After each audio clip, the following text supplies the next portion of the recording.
The following program is a sports handicapping show. That's right, we will be discussing sports betting and all kinds of other gambling stuff, including game predictions. As you know, not every bet will win, but we do our best. Feel free to use this information at your own risk, and remember, wager wisely, folks.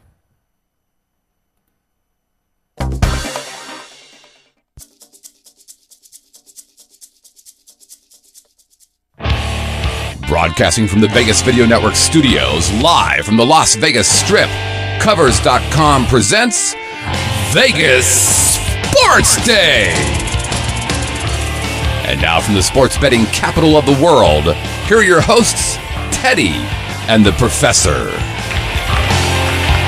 It's Friday in Sin City, and you are watching Vegas SportsDay, the pulse of the sports betting world. I'm your host, Teddy Covers, joined as always by my esteemed colleague, the Professor, Dave Malinsky.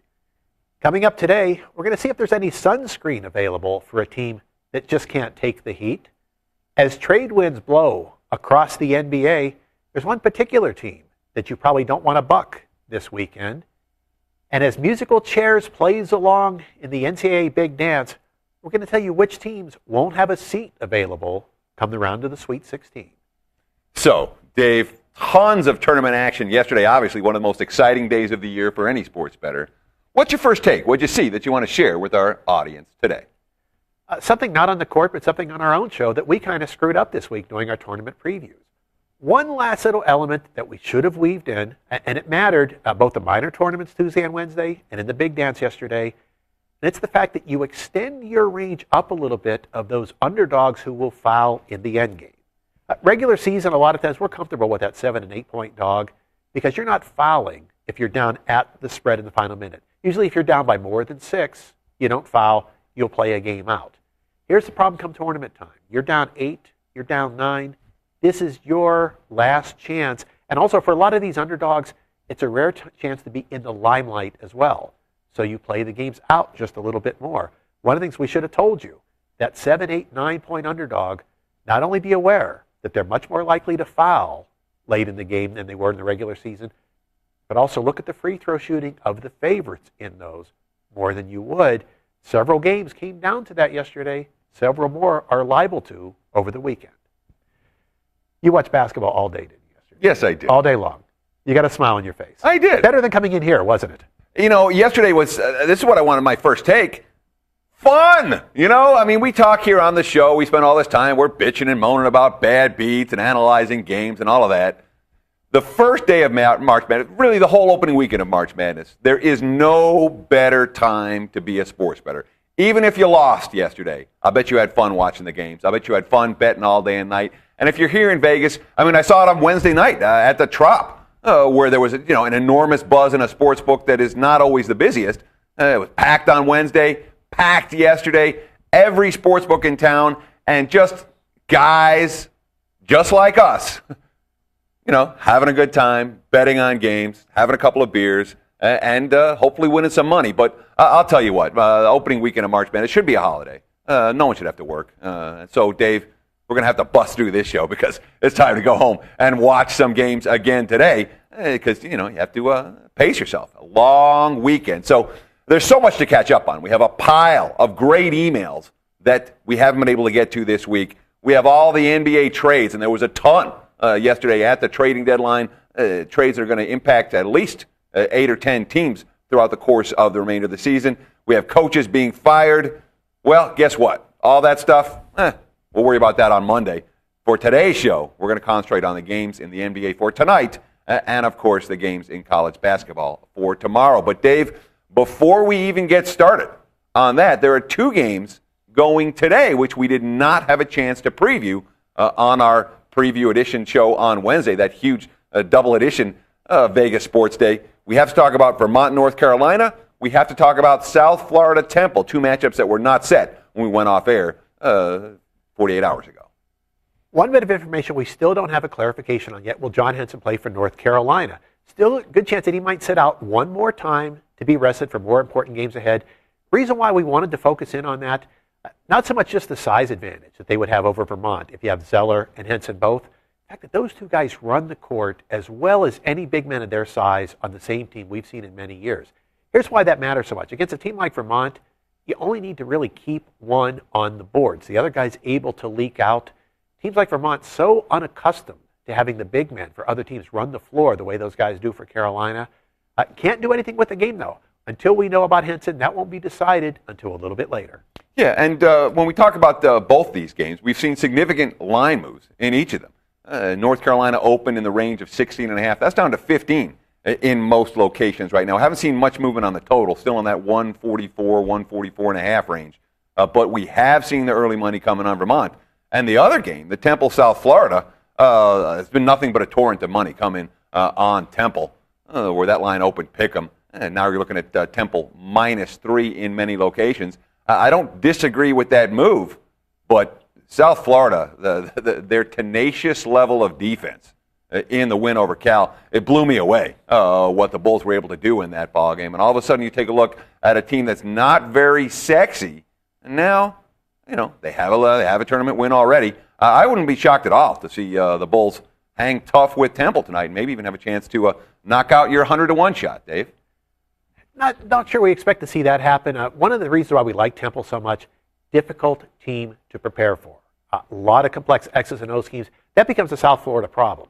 Not much downtime at all to be able to go up against this opponent.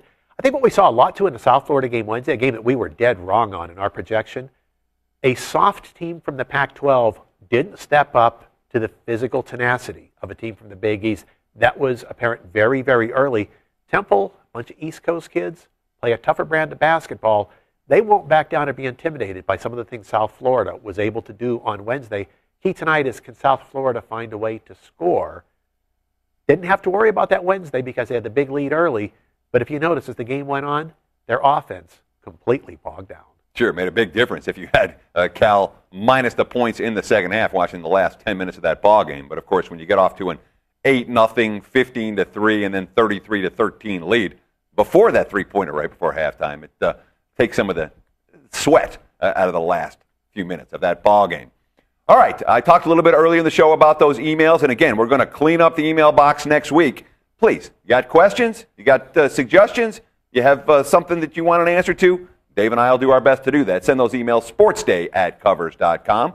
Of course, you can follow us on Twitter at Vegas Sports Day, and you can get involved in the community with active threads and discussions going right now. Covers.com/posting forum.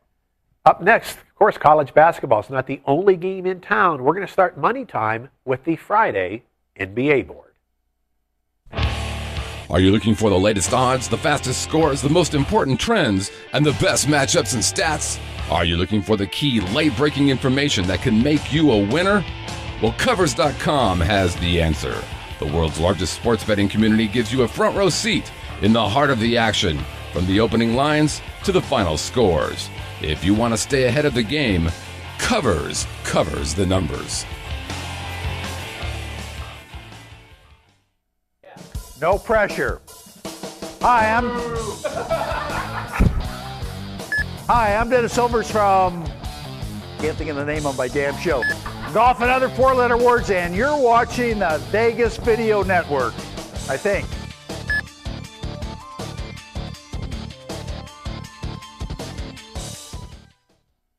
Okay, guys, it's money time.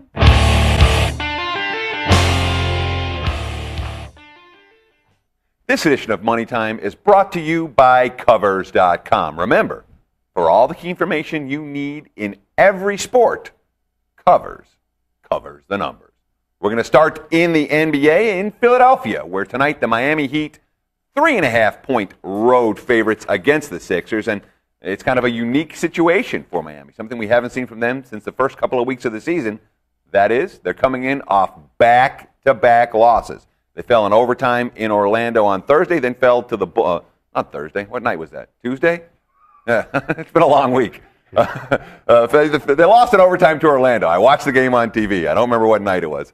Then, of course, they fell at the Bulls without Rose. Derrick Rose, not Jalen Rose. I always want to say Jalen's Rose name. Without Derrick Rose And they were out-rebounded in those two losses 96-70, really dominated on the glass and out-physicaled in the paint in both defeats. It's worth noting, the tremendous duo of LeBron James and Dwayne Wade, they scored 71 points at Chicago. The rest of the team combined, 31. So likely to see Miami with a chip on their shoulder tonight. And if they do bring that chip on their shoulder and they're trying to wipe out this losing streak, boy, there is some matchup advantage that the Philadelphia 76ers just haven't been able to solve against this particular team. Yeah, Doug Collins has really struggled with his X's and O's in this matchup, but not just here, against most of the upper echelon teams of the NBA. Remember, we continue to run this Philadelphia close encounters chart. 76ers have dominated weak teams, have not stepped up well, but boy, of all their step-ups, this has been the worst. 2 meetings so far this season. Let's take a look at just how bad it's been. On the scoreboard, about 212 to 171, a 41-point Miami advantage. They did it across the board. First note, they beat the spread by 32.5. Shows that the odds makers have not been on top of the series very well. 53.2% shooting for the Heat in those games, plus 30 in rebounds. That rebounding thing might be the most important tonight. As we know, Miami struggled on the boards in the last 2. If you bring a chip on your shoulder, see, it's one thing to miss shots.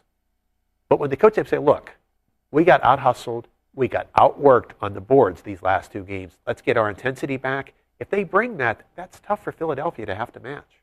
One plus for the Sixers, they did get Spencer Hawes back in the lineup finally after his extended injury absence, but he may still have a long way to go to get back to 100%. Scored only 6 points, grabbed only 2 rebounds in Wednesday's loss in Indiana, and had 5 fouls in just over 19 minutes of court time. So it's not like Hawes came out and was the dominant player, or at least the solid player that he was prior to him getting hurt. We'll see if a couple of days in the system helps him here. But it's worth noting that the 76ers lost the boards 37-26 that night. So they were a minus 11 in the rebound department. And they allowed the Pacers, who've been a mediocre offensive team all year, Indiana, 36 of 59 from 2-point range on Wednesday night. Let's head out to the Bay Area. Milwaukee right now a 2.5-point favorite over host Golden State. What are we doing with 2 losing teams head-to-head? Maybe the most interesting of all immediate situations that came out of what happened before the trade deadline. Monte Ellis, F.K. Udoh now in Milwaukee uniforms, and they'll be in Milwaukee uniforms tonight. Don't have to fly back to Milwaukee. Just change uniforms, play on the same court you're accustomed to playing on. Big boost for the Bucks. They've won their last 4 games in a row. They're now tied with the Knicks for that final playoff spot in the Eastern Conference, and they're talking like they want that. Even though you got to go up against Miami or Chicago, they want to play their way in. It's a big addition for them. They did not have a scorer at the number 2 spot. Ellis provides that. They needed depth inside. Udoh provides that. They lose nothing. Andrew Bogut wasn't going to be back again this year. They'll miss him in the future, but they lose nothing immediately. Steven Jackson, who knows if he ever would have played another game in a Milwaukee uniform. So big-time addition for Milwaukee. For Golden State, you wonder about the character a little bit. It's almost like saying this season is over. We don't think Stephen Curry's going to play tonight. A lot of issues there. But maybe the most interesting thing for Milwaukee, not worrying about Andrew Bogut in the future because they've got another guy emerging offensively in the front court that makes it real interesting. Yeah, they sure do. Here's a real rarity. How about a team having the current player of the week from each conference, both the Eastern Conference and the Western Conference player of the week, suiting up for Milwaukee tonight? I mean, obviously you might guess that Monte Ellis was the Western Conference player of the week last week off of his recent surge. But is there anyone on any team who's playing better without getting any pub whatsoever than Ersan Ilyasova?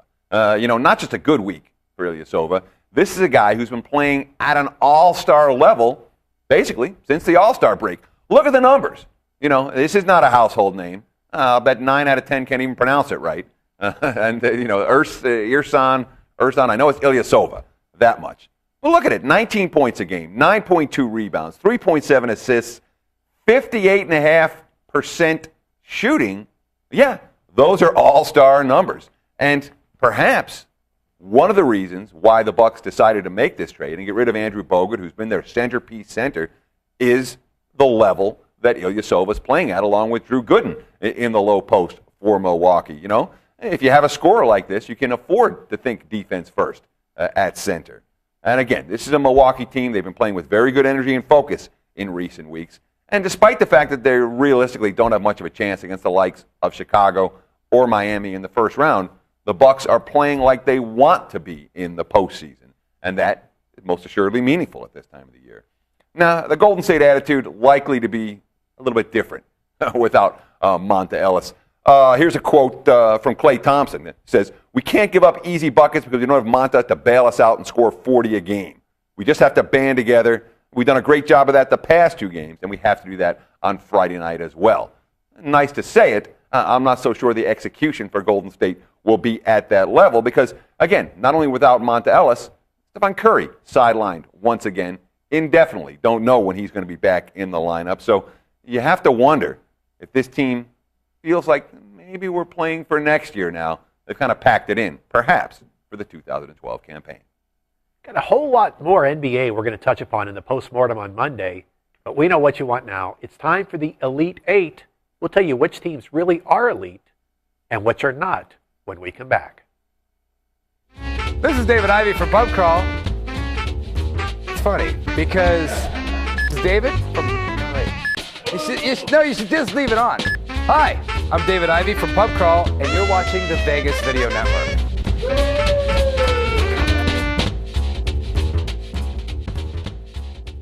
And scene. Livestream is your premier place to watch live events on the web, mobile devices, and connected TVs. See new events daily or broadcast your own at livestream.com. Livestream. Be there.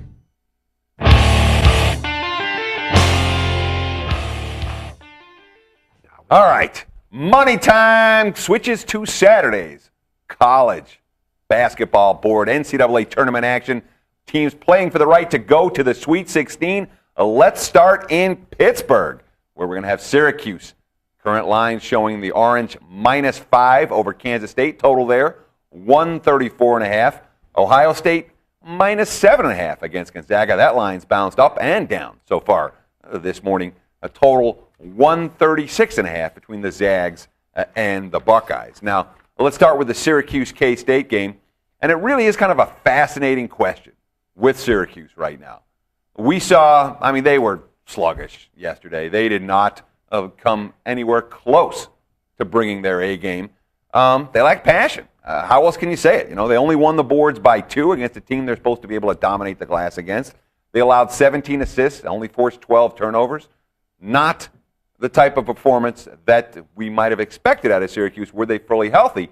And you wonder, in my mind, there's 2 key questions here. One, boy, the Orange were a good team this year. They're very capable of bouncing back. And not a team that people are rushing to the window to go to bet right now. So if you like Syracuse, maybe you're getting a little bit of a bargain with this number. But the other thing, and it's just sticking in the back of my mind, I can't forget, it has to be more than a decade ago now, Cincinnati, #1 seed, Kenyon Martin, their star player, got hurt in the CUSA. They were in Conference USA at the time, the CUSA tournament heading into the big dance. And first round, barely escaped one of those 116 battles. Second round, they were gone. You just don't know if the loss of Fab Melo could lead Syracuse into that similar, hey, we're not even going to make it to the second weekend of the tournament approach. That is possibility here. Or the flip side is sometimes when the A team is flat in a game and they win anyway, they catch that second win. They come back with some passion. We're just not sure if it happens with this bunch. Because notice, close as that game was against Asheville yesterday, Matt Dickey, leading scorer for Asheville, he goes 1 for 13. If he shoots just a little bit better, they're right there in that game. Fascinating matchups to watch, though. Even with Fab Melo, the Syracuse weakness this year, defensive rebounding. Often a problem for a team that plays zone. What does Kansas State do about as well as anyone? They hit the offensive boards. They are tenacious inside. So there is a matchup that Kansas State can win. The question is going to be execution against the zone. Can they get the ball inside for points where they don't have to rely on offensive rebounds? Against Southern Miss, 19 for 30 on their 2-point shots, only 2 for 12 on their triples. Rodney Magruder came up real big. If he can establish himself inside, yeah, they've got more than a puncher's chance here. Because again, they're used to taking on tough competition. You play Missouri a couple of times. You play Kansas a couple of times. You play Baylor 3 times. You're accustomed to that high level.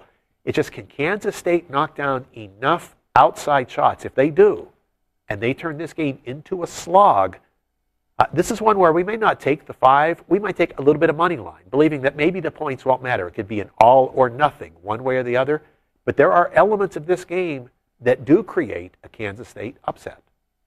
There weren't teams that looked a whole lot better than Gonzaga yesterday. The Zags came out and just lit West Virginia up right from the get-go. That was another one of these games that was essentially over by halftime.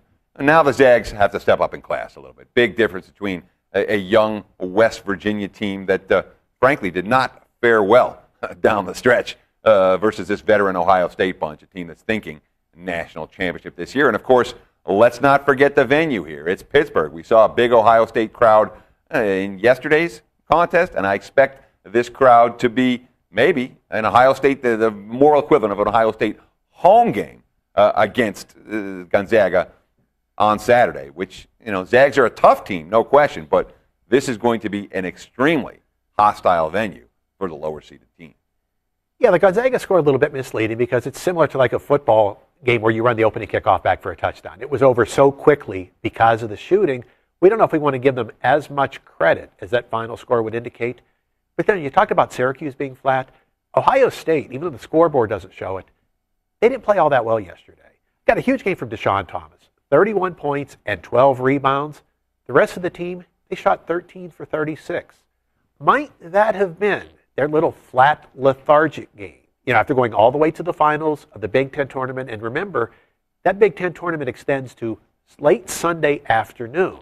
So they had a quick turnaround from Sunday afternoon against Michigan State to last night. That might be that little catch your breath, maybe cough and wheeze a little bit, possibly a little better focus.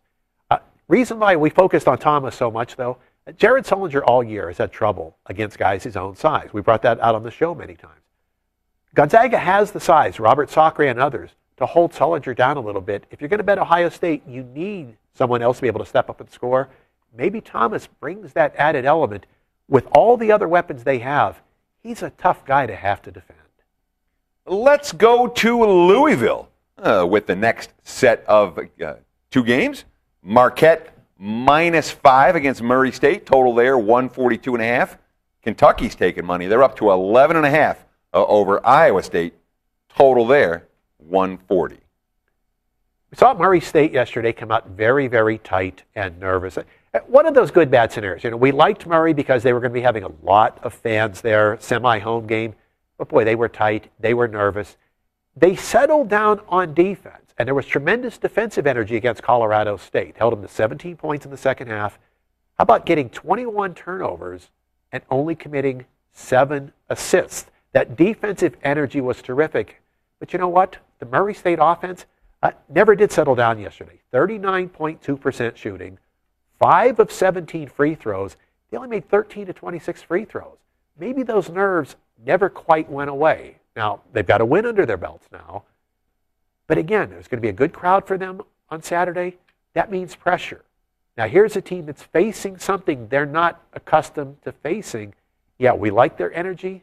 We didn't like their poise. And if you don't have your poise, Marquette, they can be a handful. Oh, they sure can. I mean, Marquette stars played like stars yesterday. Another game, BYU made a run in the second half, but Marquette off to the big early lead. They were able to withstand the run and then pull away big late. And ended up winning that game by 20 against the Cougs.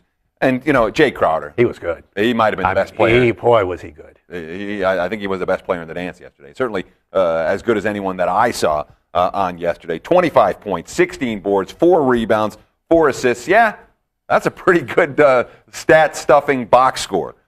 We saw Darius Johnson-Odom, 20 points, 5 rebounds, 4 assists. Devontae Gardner, a guy whose absence we talked about a lot throughout the back half of that Big East campaign. Well, he's back in playing shape now. 15 points, 6 rebounds in 22 minutes of work. But when we're talking about this point spread range, and again, so many of these games are going to come down to free throw shooting, just like the Cincinnati-Texas game is coming down to right now. If you're watching that on another screen, you know exactly what I'm talking about.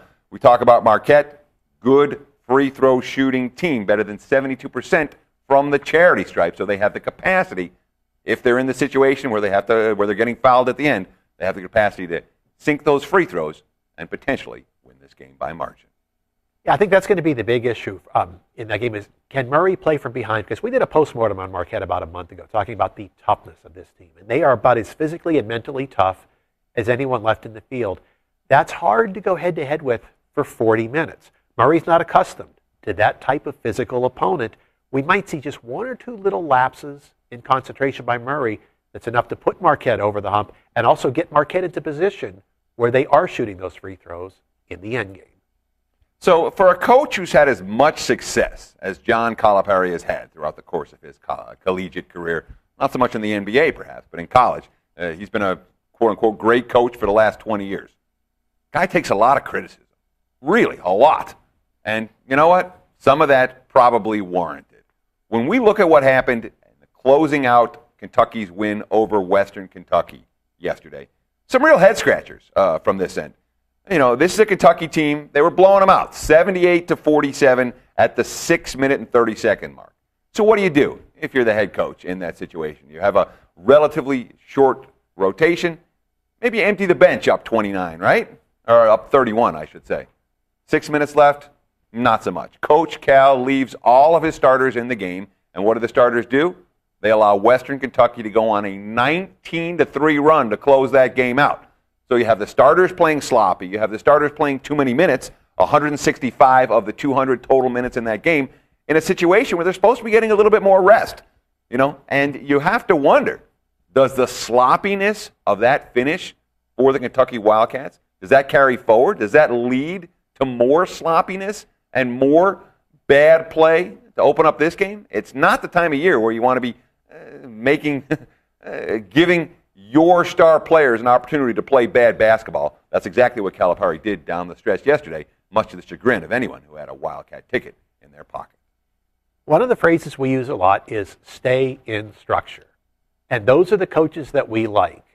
No circus time, no playground time. No matter what the score is, you're going to stay inside of your structure. Kentucky didn't do that much at all this season. If you look at the second half of Kentucky games, not how the scores were much, much higher. He let the kids get out and play. And I understand, Calipari was doing that from a recruiting standpoint. If you come here, you're going to get to go out and run and dunk, sometimes in the open court in these games. They didn't stay in structure at all last night. Didn't work the clock well, didn't have the intensity where it should have been. Those are bad habits to have at this time of the year, especially against a team that's going to scrap the way that Iowa State will. Iowa State punched Connecticut yesterday. Usually it's the other way around. So we talked about the Big East type of toughness with teams like South Florida. Now, Connecticut was a team that took the punch.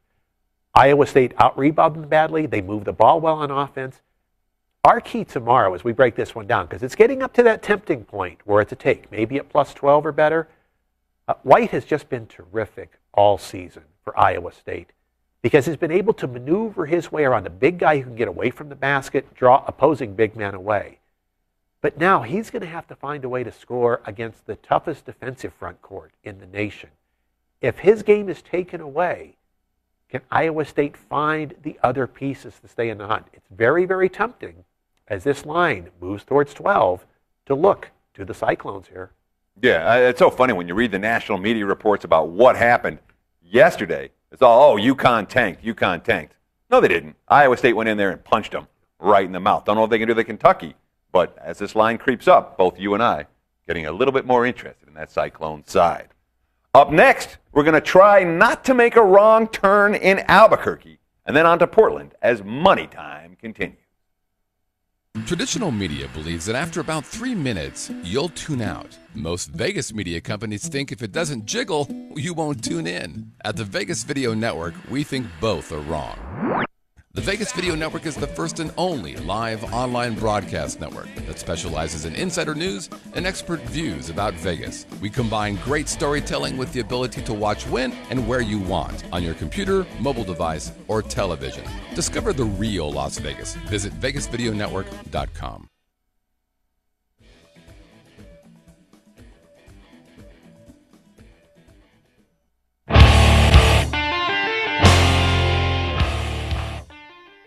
We've got one final score to report already. Cincinnati with the 6-point win over Texas. Cincy and the under cash in today's wake up and bet ball game. Call it what you will. We also have one game at halftime right now. Creighton trails Alabama by 7, down 30-23 at the break. Halftime line anywhere 2.5 or 3. Creighton, the short favorite. Total there 72.5. Let's call it. Be an interesting total because you would figure Creighton would be a chaser.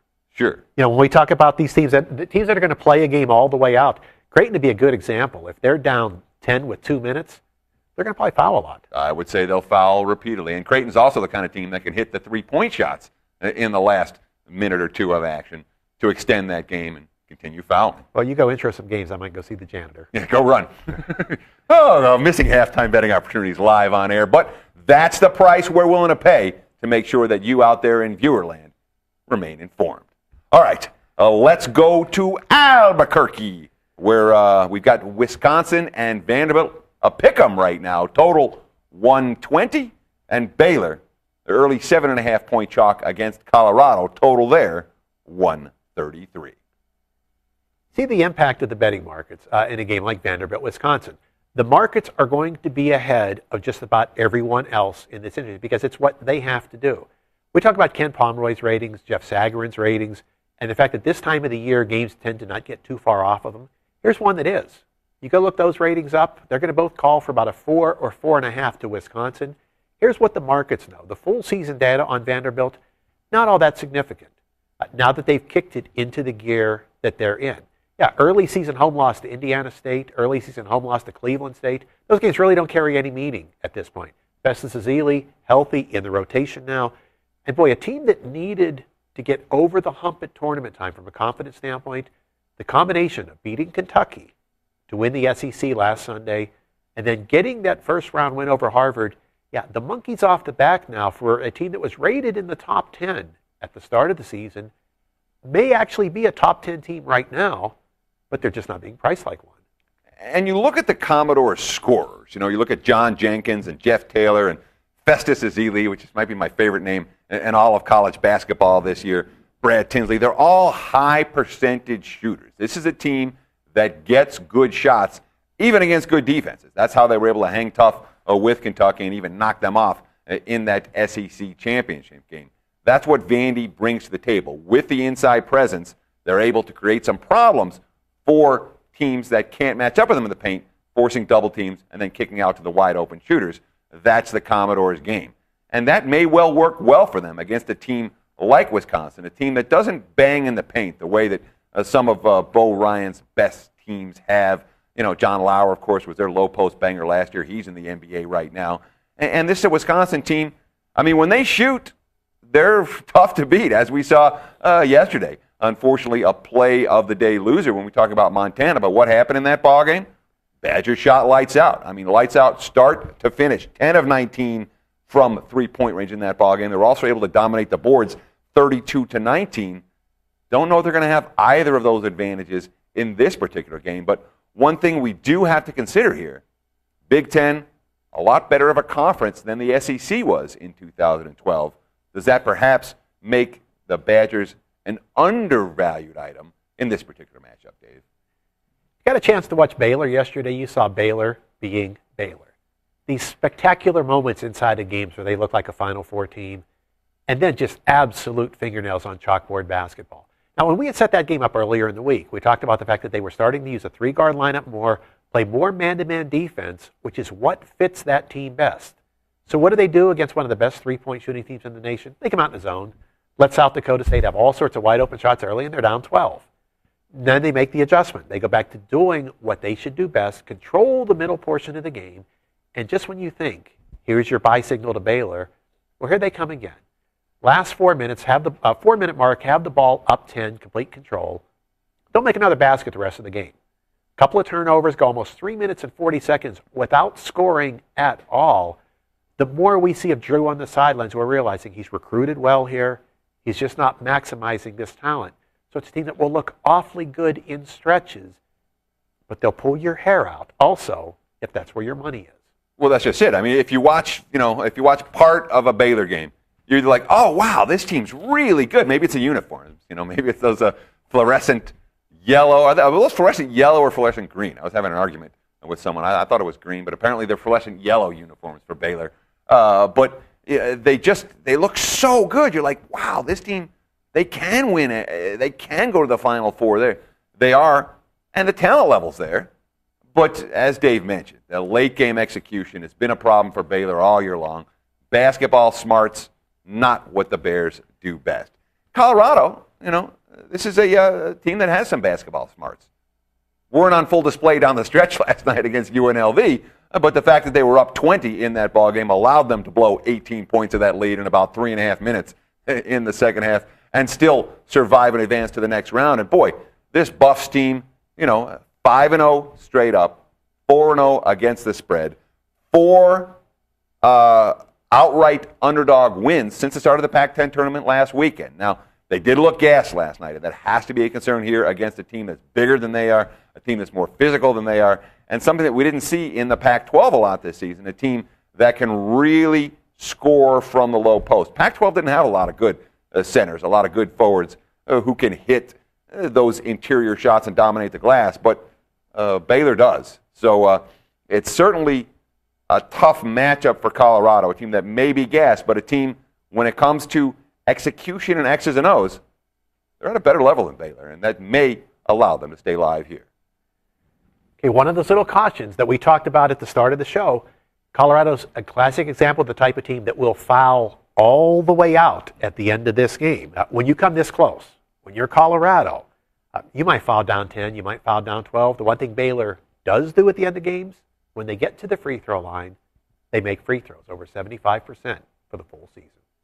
Let's go to Portland. We have Louisville, -1 and 128 against New Mexico. And that's another game where the early money came on Rick Pitino's squad, and late money has come on Steve Alford's squad. So we've seen kind of some wild line fluctuations in that contest. Indiana, they've been bet up to 6 now over VCU. Total there, 138.5. Going to be fascinating to break down Louisville, New Mexico, both from a straight up and from a totals conundrum. How about this? And this is a rarity. The number 3 defensive team in the nation against the number 5 in terms of field goal percentage. That's pretty good to get them head to head. But now here's the problem. You tend to think, okay, great defenses, they're going to struggle to score. Maybe, just maybe, we look under.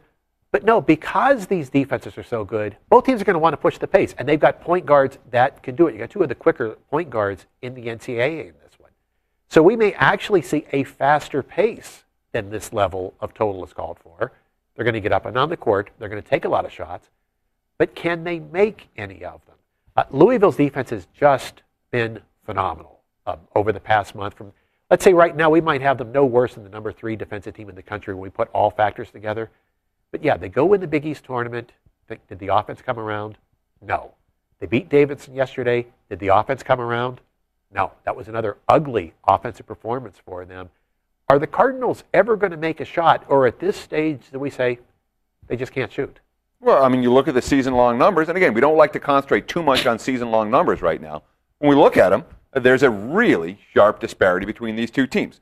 There were some good defensive teams in the Mountain West this year. Maybe not some great ones, but certainly some good ones. Yet against that level of competition, New Mexico, number 10 in the country in assists per game, number 29 in the country in assist-to-turnover ratio. They were moving the ball. They were getting good shots consistently throughout the course of the season.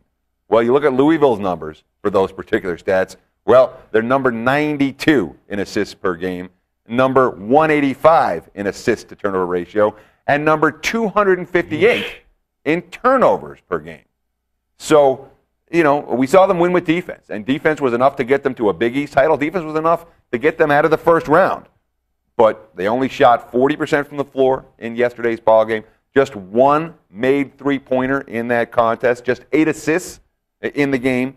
But the fact they were able to win, Peyton Siva got fouled out, I should say, in that. Not hurt. He's healthy. He'll be playing. Fouled out in just 25 minutes of action. Yuri Deng, 4 fouls in just 19 minutes of action. So they were able to survive and advance despite missing, their point guard and their dominating low-post defensive force, which is probably a plus when we talk about the psyche of Louisville. They get some confidence for the rest of the team and get 2 of their key players some additional rest, which they might not have had they not had those foul issues. So, certainly some positive things for Louisville. The question is, New Mexico, are they going to be able to score against this level of defense? Speaking of defense, here comes Shaka Smart and Virginia Commonwealth yet again. And gosh, have they been fun to watch in the tournament the last few years. Now 6-1 straight up and against the spread, beating the spread by over 100 points in those 7 games. But you know what? It really wasn't defense that beat Wichita State, or at least not the usual way of playing defense. Wichita only turned the ball over 12 times. You'd expect Wichita to maybe win with that turnover count. Yesterday, Virginia Commonwealth made just enough shots, especially in the end game, to be able to escape. But here's what we find interesting. Inside of this 6-1 pattern in the tournament, they're a difficult team to prepare for because of that defensive scheme. In the 3 NCAA games the last 2 years where the opponents only had 1 day to prepare for them, they beat the spread by 72 points in those games. That's 24 points per outing. And note that these were actually against veteran seasoned teams whose coaches have been around for a long time. This was John Thompson at Georgetown. This was Matt Painter at Purdue. This was Bill Self in Kansas. So now here comes the big question as we break this one down. Can Tom Crean and his Hoosiers put a game plan together in just 24 hours? Sure, and Indiana's going to have a hard time matching what they were able to do yesterday on the offensive end of the court. They shoot 59% from the floor in the game against New Mexico, allowed 55% shooting in that contest. Hit more than half of their three-point attempts in that game, 80% from the free throw line. It was a particularly strong offensive showing for an Indiana team that's capable of going off on the offensive end of the court. No question about it. They have very skilled offensive player, and again, with the Zeller in the middle, commands double teams and allows open shooters on the kickouts. He's a pretty good passer for a big man. But, you know, they didn't face that many defenses like what we see from VCU throughout the course of the season. You didn't see a lot of that in the Big Ten. Didn't see a lot of that in non-conference play.